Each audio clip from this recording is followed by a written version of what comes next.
Ba million ya RDC ou les boluka bo pesa ba journaliste ba lobela rabino. Malamu bosa elango ba projet ya mboka comme ça. Batunyo so ba gagner, Congolais non soit se retrouver.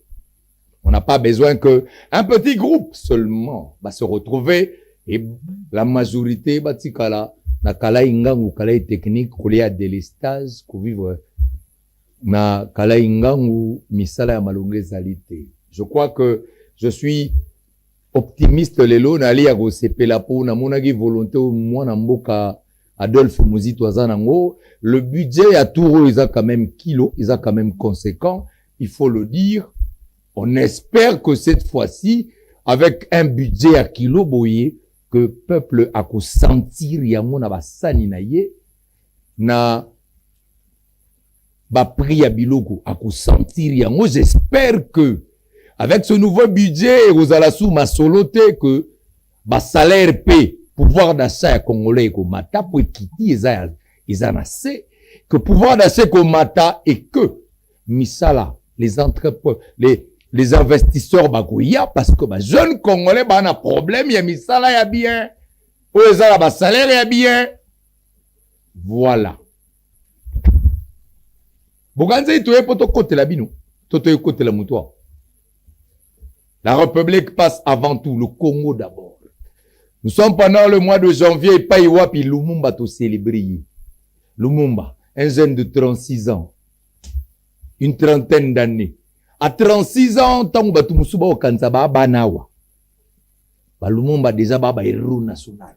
Esprit et tunda, des gens qui aiment la République. Koleka Yemoko, alingaka Congo koleka Yemoko, alingaka Congo koleka mwasi na bana, alingaka Congo plus que tout. Voilà le patriotisme ya niveau likolo. Eza ya ba oyo te aza lumumbiste mais ki lumumbisme na ye azalaka kotoyo na chaque pouvoir azalaka kaka yarati. Au pouvoir il faut un poste de l'état, il faut ta mon ami tout cas l'état, il faut azala la fonction de l'état mais en réalité qu'est-ce que vous avez apporté à la tête de l'état banda yo bandi? Ba c'est belé ba umeli ba la kana pouvoir. On dirait que pouvoir est commandé à Bango Kaka, mais qu'est-ce que vous avez apporté 65 ans après Yangoyu, le Congo, le président Félix Tshisekedi Azobunda, pour Abimisa Kongwango. Et on est très loin à Gobimisa Yango, alors que Bino les intemporels, Bateau Banda, 40 ans de politique. Bouzali Kaka. Mais vous petit Congo ni pour Congo ezongisima. Arrêtez de mentir aux gens. Il y a des gens qui, à un moment donné, doivent se rendre compte que Boissou ne l'ouvre pas sans RDCT. Parce que le temps où vous salez la politique à Mboka Oyo, ceux qui boivent na maramba pesa penda, c'est que vous pesi déjà. Là, il faut une nouvelle génération. Baya ba pesa makambo asika ba ide asika. Donc autant quelques informations qui ont dominé cette journée cette journée qui commence. C'est notamment l'arrestation du vice-président de PPRD, Mwanamboka Aubin Minakunzala Nzoko, Oyo, qui a été arrêté dans la nuit de samedi et dimanche à 1h du matin. TVza Radio T, Torolo Bango Karate. Mais Torola Kisabino a un extrait, la petite exco est embolée partout de cette arrestation. Voilà, en image.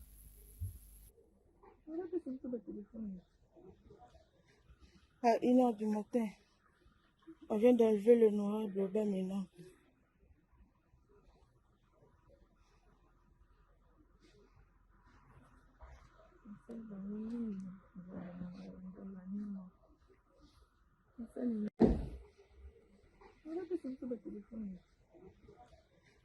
À 1h du matin, on vient d'enlever le noir de Aubin maintenant.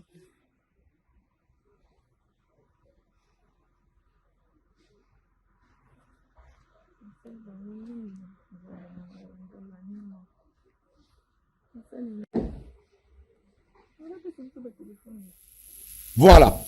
Ça, c'est les rares images qu'on a eues de l'arrestation ou interpellation. Il y a professeur Robin Minakou et Salemaki à 1h du matin. Les avis sont partagés, vous le savez comme d'habitude. Pour les uns, arrestation on a et Salemi na 1h du matin. Pourquoi? Robin Minakou il a un domicile connu.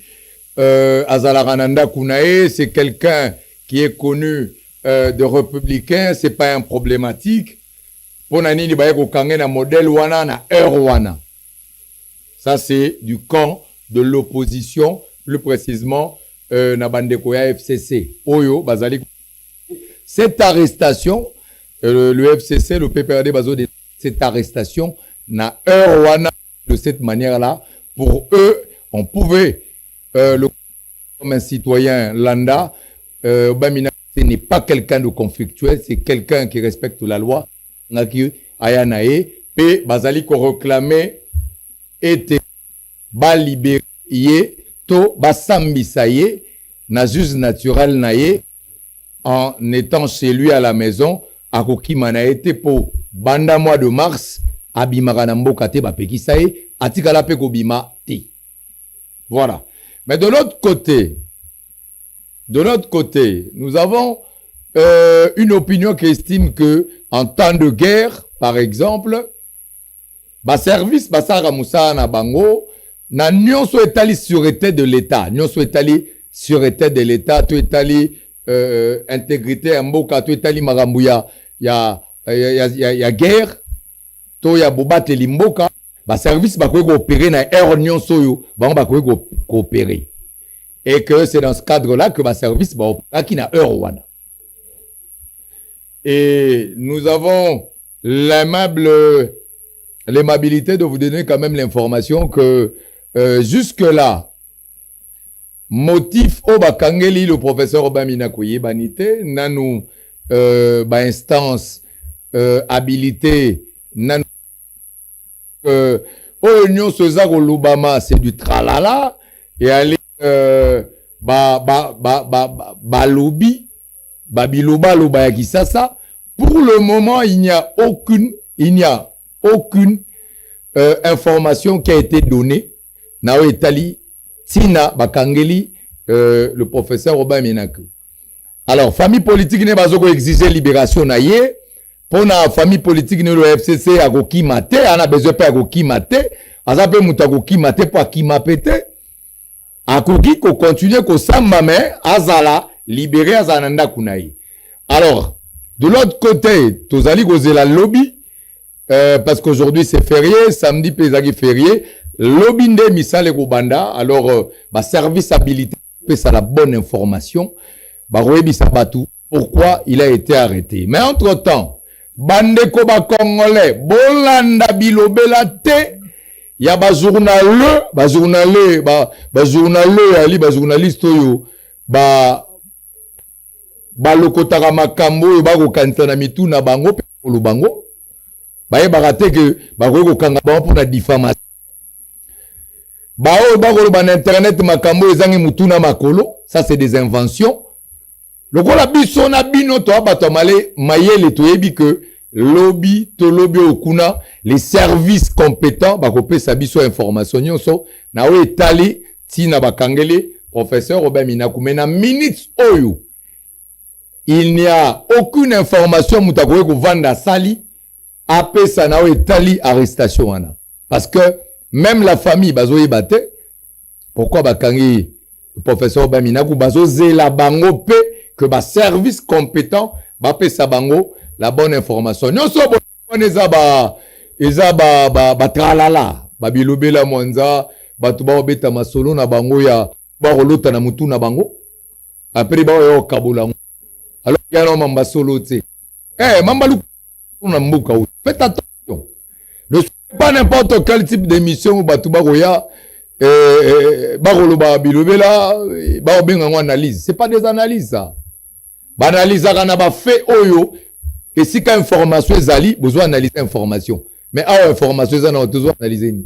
On a arrêté le professeur Robin Minakou, famille politique n'est pas dénoncé. Ils sont pas d'accord. Pour na bango ba libérer à Samba normalement côté ba service na une certaine opinion pour Nabango en temps de guerre boye ba service spécial bazali na feu vert au Kangamutu même na heure ya retard et puis koluka rosambisa et donc on est entre deux versions mais le plus important ezali tozela koyoka la bonne information bandeko tozela la bonne information ba analyse ya efukama na ezana mutuna makolote oyo mutu azokende kolokotango na bilobela il faut éviter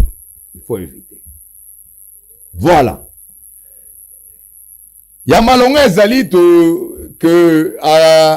toyoki que azali en bonne santé, il se porte bien le professeur Aubin. Jusque là pour le moment pour te clôturer chapitre il faut tout là que ba service et sabiso la bonne information. Bon mesana na kozwaka ba bonne information o lebo kenda kolokotaga o balubaki oyo banane balobi. Voilà. Batobele ba benginga sur cette question. Cardinal bino boza ba journaliste oyo bozaka na ba contact na tous les camps. Oui, je le dis et je le redis. Biso toza ba journaliste oyo on a réussi ya kozala na contact na ba homme politique congolais moi ebele, notamment le professeur Aubin Minaku oyo pe toza en contact na ye ndenge to en contact na ba homme politique ebele. Maintenant le kola information il faut que na go zwango esika assure na makambo oyo bato ebele bakomi koya nango mobondo ote bakangi professeur Aubin Minaku pona makamba mobondo o bakangi epo bango baza na AFC M23 o bakangi bande kotu wana ba spéculation pour le moment seul non soit na ba spéculation na français na lingala biloba loba la seule personne les seules personnes habilitées à couper ça la bonne information ils allaient ba service. Pour le moment, on attend toyeba nini ba service ba kangeli bango. Voilà. Les dossiers wana. Alors ba sepela je ne sais pas qu'est-ce qui nini zo sepeli sa batu ba kangara batu te parce que au-delà de tout ba service ba sa misana na bango. Ya musana na bango sa misana na bango. Koto ba politique pe ba sa musana na bango.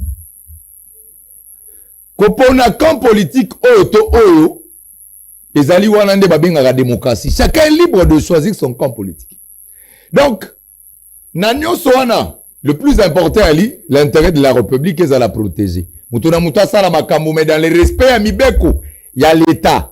Na nyonso wana mutuna mutoa sala ezala ba service basa misana na bango ezala ba politicien basa na droit opposition ba na droit na bango ya kosa musana na bango en tant que ba opposant mais bango nyonso il faut basa yango dans le respect des lois de la République. Alors si ko faut mituna est-ce Aubin Minaku ndenge asala la politique awa asi atea batu que M23 za malamu nanu toyokite est-ce que Aubin Minaku ndenge asala la politique na yeboy est-ce que asi encourager na makambo M23 nanu toyokite toyebi pete soki yango tokozela to mona procès moko etali sabiso soki yango te mais officiellement dans les médias on n'a pas vu une image on n'a pas encore vu quelque part une action et pas ewapi azo encourager la rébellion. Maintenant il y a une enquête, les services ont ba enquête basili sa ba enquête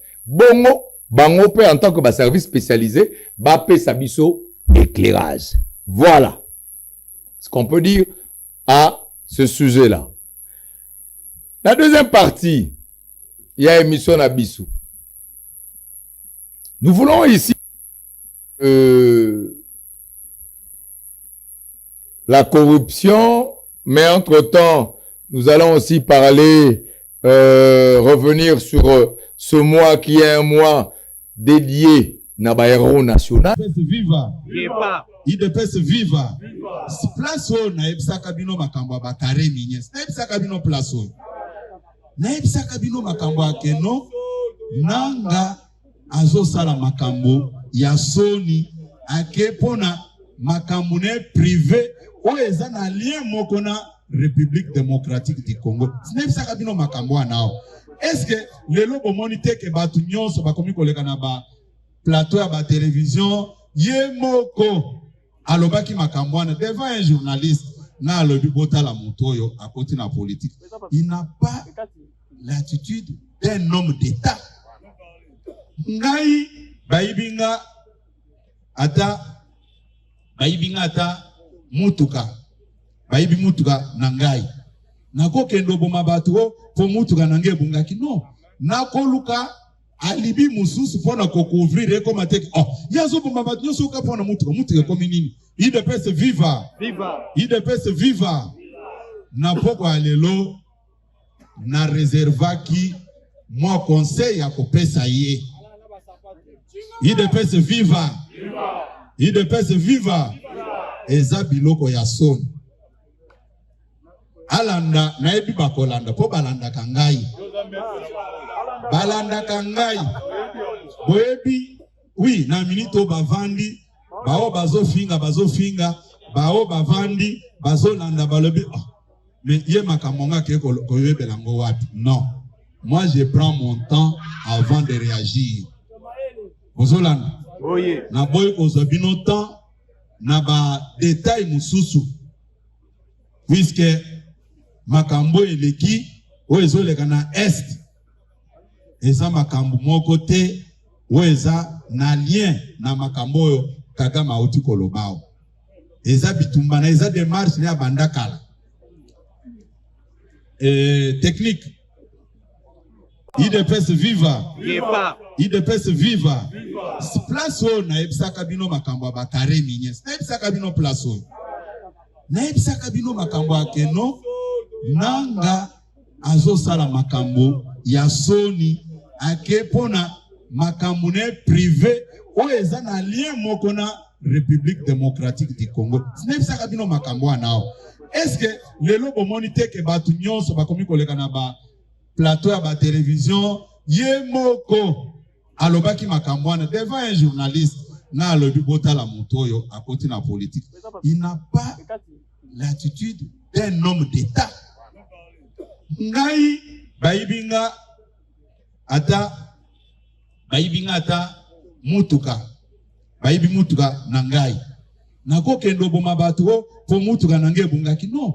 Nako luka alibi mususu pona kokouvrir ekoma teki. Oh, yazo boma batu nyoso ka pona mutuka komi nini? IDPS viva. IDPS viva. Na poko alelo na reservaki moi conseil ya kopesa ye. IDPS viva. IDPS viva. Eza biloko ya soni. Alanda na ebi bakolanda po balanda kangai. Balanda kangai. Boebi oui na minito bavandi bao bazofinga bao bavandi bazolanda balobi oh, mais ye makamonga ke koyebela ngo wapi. Non.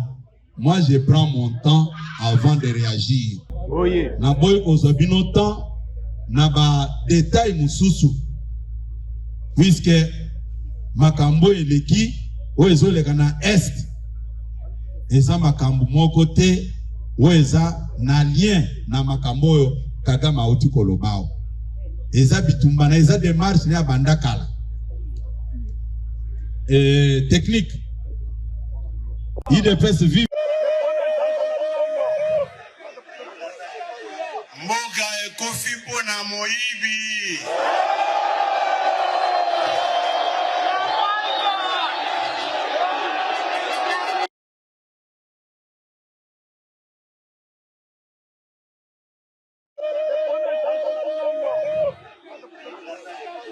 Mboga ekofi pona moyibi.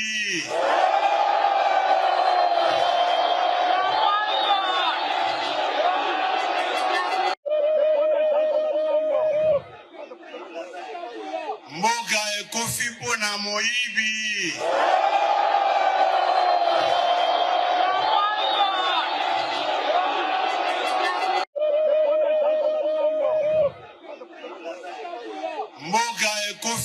na moyibi.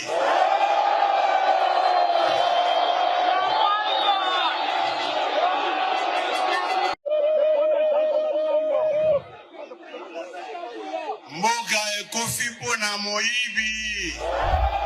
Voilà. Ah non, non, non, Etienne Tshisekedi Wamulumba, Mokongo ya Nzoko. On a eu des leaders ici, on a eu Patrice Emery Lumumba, on a eu Mouzé Laurent Désiré Kabila, on a eu. Mais non, non, non, non, non, non, non, je vous dis, Etienne Tshisekedi est compliqué. Ah, compliqué. Ah, compliqué. Ici, il faut dire des choses, papa. Il faut dire des choses. Nalobaranabatu que cette émission, c'est une émission de tous les Congolais. On n'est pas là pour les gens, pour les individus, non. On est là pour le Congo, papa. Que le Congo gagne. Joseph Kabila, Félix Tshisekedi, Jean-Pierre Bemba. Tous ces gens-là, ce sont nos leaders.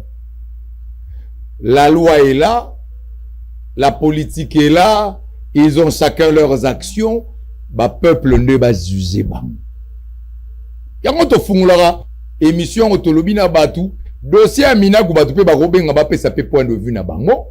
Bazala bango libre parce que c'est ça aussi la démocratie, même si nous il faudrait le dire que bisoto zelande la bonne information. Oyo utande pas ba service. Et en même temps tango batu ba ko sala ba débat ba mobundo tout ça o a soutenir mobundo au Bemina soutenir Mobundo, au Azala Kota M23 de manière officielle et na ba intervention même na ba micro na biso aloba que bango ba ko côté là yé au Bemina ko kotika ko côté là jamais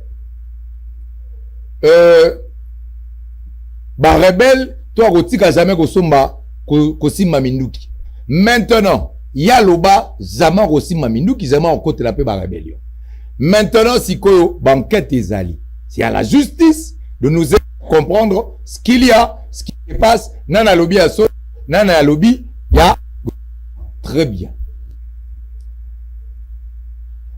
Now tali comportement, to attitude ya moi na ya Corneille Nanga, boyo ganengo Augustin Kabuya. Na bachaki yango avant. Mais Augustin Kabuya c'est l'analyse na yemoko na lingaki boyoka yango to partager bobenga biso bongo boloba par rapport ya comportement ya mwana mboka Corneille Nanga. Naebisaka bino place oyo. Naebisaka bino makambo akeno nanga azosala makambo ya soni ake pona makambo ne privé oyo eza na lien moko na République démocratique du Congo. Ce n'est pas bino makambo nao. Est-ce que le lobo monite ke batu nyonso bakomi koleka na ba plateau ya ba télévision yemoko alobaki makambo na devant un journaliste na alobi bota la motoyo à côté na politique. Il n'a pas l'attitude d'un homme d'État. Ngai baibinga ata mutuka baibi mutuka nangai nako kendo boma batu po mutuka nange bungaki no nako luka alibi mususu pona ko couvrir ko mateki yazo boma batu nyoso ka pona mutuka ko minini IDPS viva IDPS viva na poko alelo na réservaki moi conseil ya ko pesa ye IDPS viva IDPS viva eza biloko ya son alanda na ebi bakolanda po balanda kangai boebi oui na minito bavandi bao bazofinga bao bavandi bazolanda balobi mais ye makamonga ke koyebelango wapi. Non, moi je prends mon temps avant de réagir. Bozolanda na boy kozabino temps na ba détail mususu puisque makambo eleki o ezoleka na est eza makambo moko te o eza na lien. Voilà. Boyoki, secrétaire général président intérim, mwana mboka Augustin Kabuya apesi makanisi na ye par rapport analyse na ye ya attitude ya mwana mboka nanga boyoki ye moko ndenge alobi wana.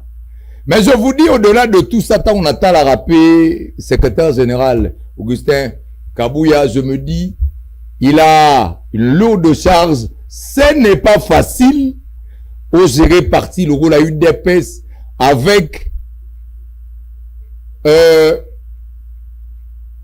ébullition et démocratie aux Alarakuna. Un parti trop chaud.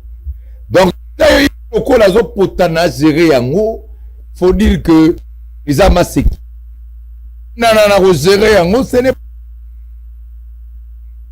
Peut-être que va reprocher que Bamakamusu soumet gérer un grand parti. N'a pas ambition belé boy. Petit les lois Zali. Yem taillé, mandat ou yem taillé nango, je vous dis. Coup de chapeau na mwana mboka Augustin Kabuya parce que ce n'est pas facile. Mais Nayango, azo tire bon, azo luka réconciliation à la pour que parti wana et tombouama. Voilà. Namoni jomora otala ngawa. Musupa komeli ngawa. O nini? Imbangu okomi koloba makambu ya pouvoir. Ma pouvoir ti. Ngana lobaka oyo eza information neto pesaka. On n'a pas de compris. Na répétant. Kolinga batu, oui, na mutu. Na roza na sepela na leader moko boye trop. Mais information est information. Augustin Kabuya eza débattre, eza mater, UDP c'est parti ba ambition l'équipe belé ba tutu ba yeba zo bo konzinzo rande pe ya bongote et Augustin Kabuya, le secrétaire général président intérim, il a su fédérer ça malgré bangomba ba komata, mais au simba yenda, au bloqué yenda, au kenango bien. Moi na bouté. Voilà. Le baboye à Chopo, il conflit à Chopo et pas deux villages. Il y a deux ethnies, pardon, au village T, mais deux ethnies.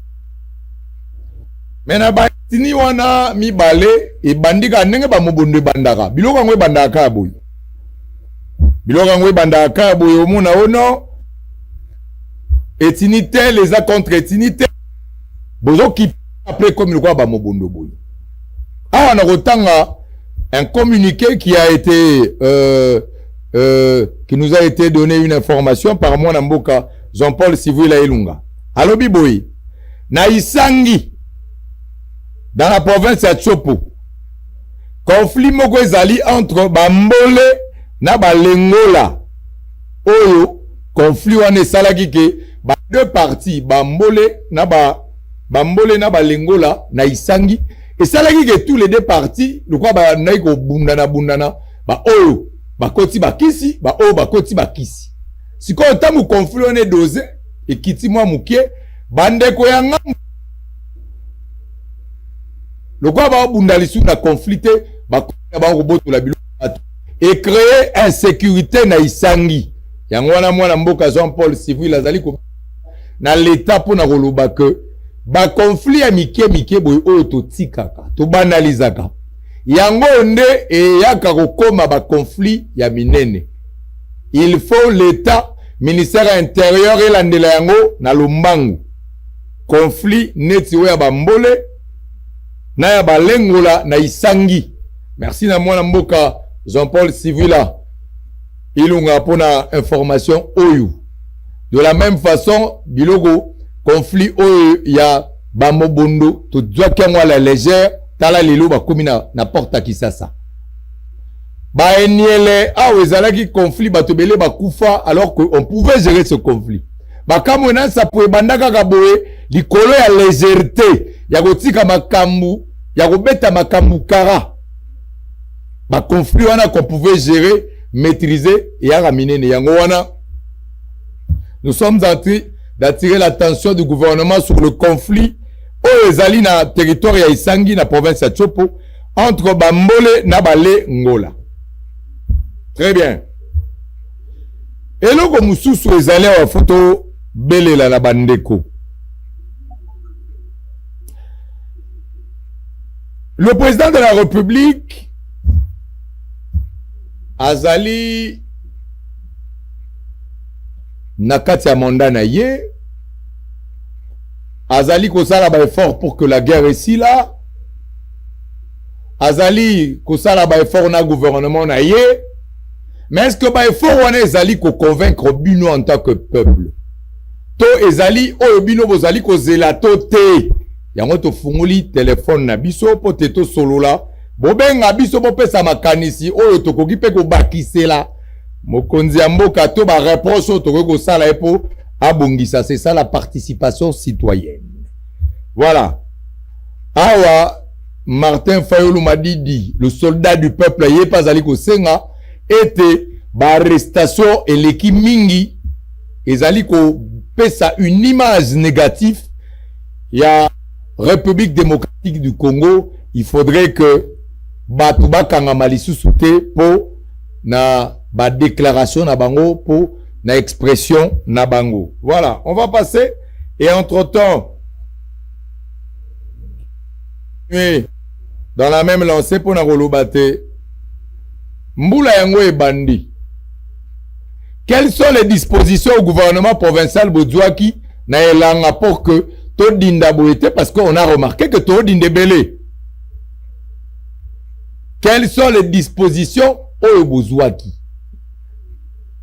Est-ce que bino na biso bana ya Congo esika bozana banda kuna bino na ba quartier na bino? Est-ce que vous avez l'impression que pendant les périodes oyo ya elanga gouvernement zwaki ba disposition to ba kiraki banzela ba salaki misala pour que to dinda les sous-souté? Gouverner c'est prévoir. Mais entre-temps, pendant que tout le monde appelle Nabiso, nazana imazo na maluba oyo etikalanga na mutema, maluba oyo ya Nkondo Etienne Tshisekedi wa Muluba, le a dénoncé quoi que maluba oyo il faut tout continuer na yango, tout continuer ko exhorter Batu. Parce que le Congo ils en a besoin misolo, ils ont normal te batu bazo misolo ba tchaka na ba poche na bango. Après ba ya goyembe la biso, nous on aime les chefs de l'État, nous on aime les chefs de l'État. Olinga le chef de l'État en prenant l'argent ya ba projet go aider ba Congolais go tchana poche na yo. Ça ce n'est pas aimer le chef de l'État. Ça c'est être traître. Ba traître mususu bangwana. On a les traîtres de l'intérieur, na ba traître de l'extérieur. Ba traître de l'intérieur, to ba oyi baba mbongo ba projet ba Congolais. Ba to ba trahir, po ba ça dit ba to ba ozwa ba renseignement ya Congo ba pesa na munguna. To ba to pe bazo yiba mbongo les voleurs ngeta benga bango. To gana nu idée yo to dénonciation ya Mbuta Etienne Tshisekedi bongo to zongo.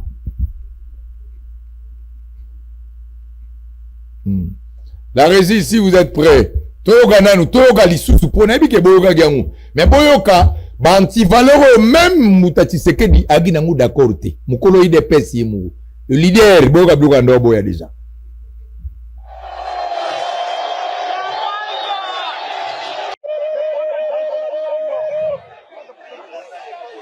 Mboka ekofi mpona moyibi.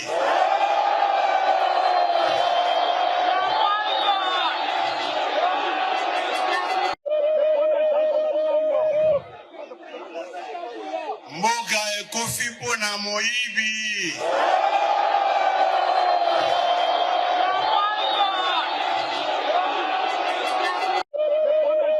Très bien. Voilà. Baroyebi sabiso que oh non, oyebi oh non, même le président Etienne Tshisekedi na diagnostic na ya ba problème ya Congo, il a dit à haute voix eloko zo bomamboka na biso ki moyibi.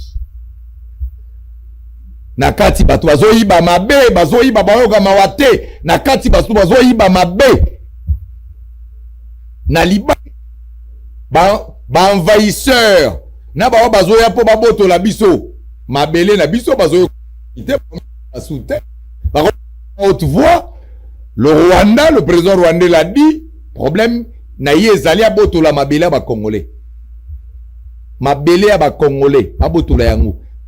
Alobi yango honnêtement, le vrai problème, yango wana. Donc, mututu, oazana maïla comprendre que ezaka makamba M23 te, le Rwanda pona ye, ezasu makamba ba FDLR.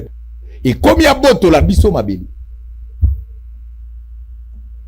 Nazoye bate ba Congolais ba okuna, ba ngomo ba mituna.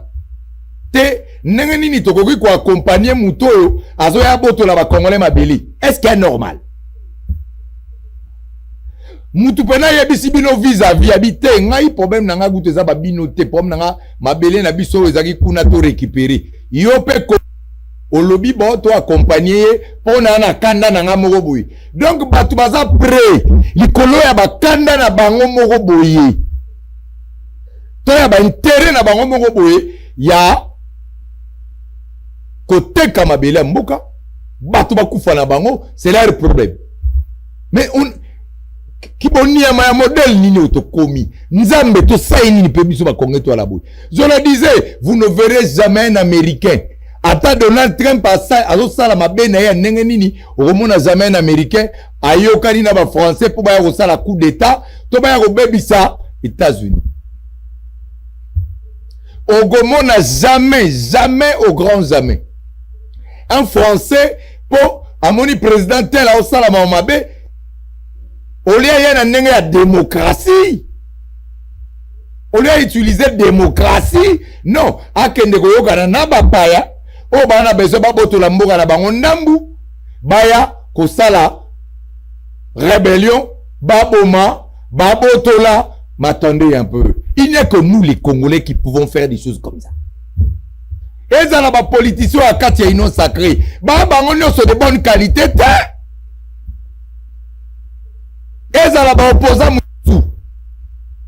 arrêtez de nous donner l'impression que les opposants quand ils non, bateau va corrompre, bateau va détourner bon, l'opposition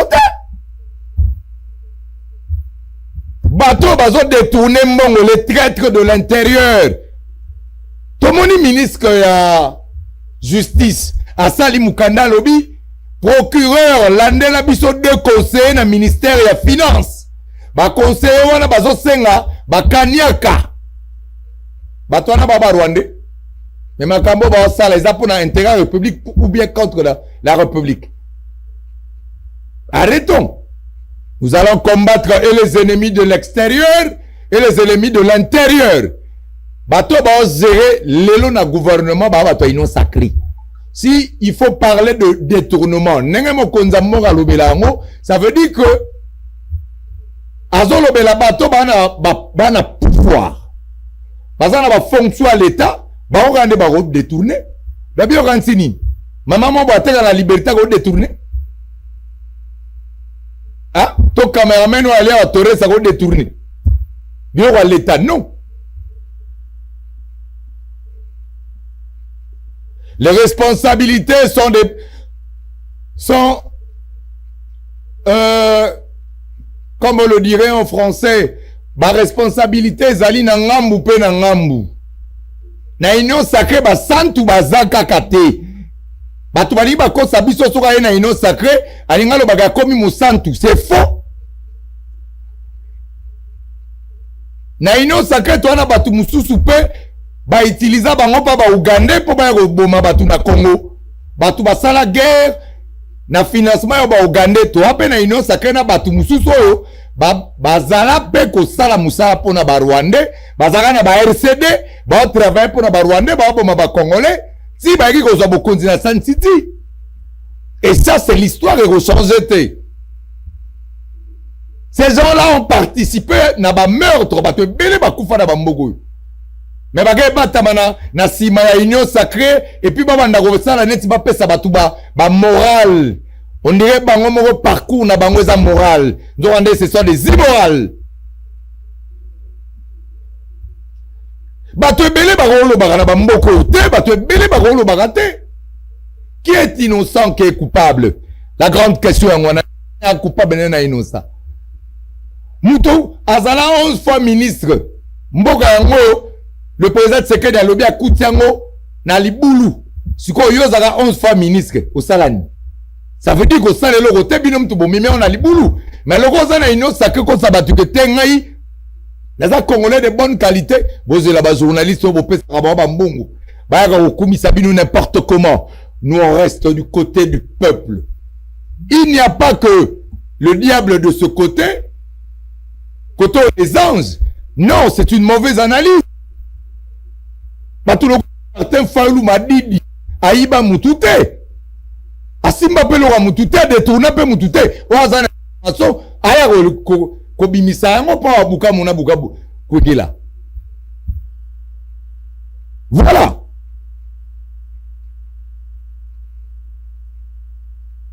Mais tozana batu mususu. O bana ino sacré otoyebi ke bazala na ba rébellion. Bangonde ba pesa ba Rwandais to ba Ougandais makasi. Ya goya na Congo ya kopie ya kosala boye na boye. Mais lelo balati soutane ya pembe. O ba kobenga ino sacré bali ba kosa biso. Arrêtez de chercher à distraire le chef de l'État qui a trahi trahira. Moto a trahi saka bato trahir kaka. Kuna esika bo alaka na ba régime wana ba pesa bino pe nyonso. Mais bo trahi saka kat. Awa nde bo koma fidèle. Le volo, le kuta. Boko sanani. Je suis sûr que même le chef de l'État est mora yebi que ebele ba na ino sacré ba yega po ba kosaï. Balati robi ya soutane ya pembe mais en réalité ce sont des lions, des loups, bah, c'est le rabat dévoré, bah, c'est l'opportunité.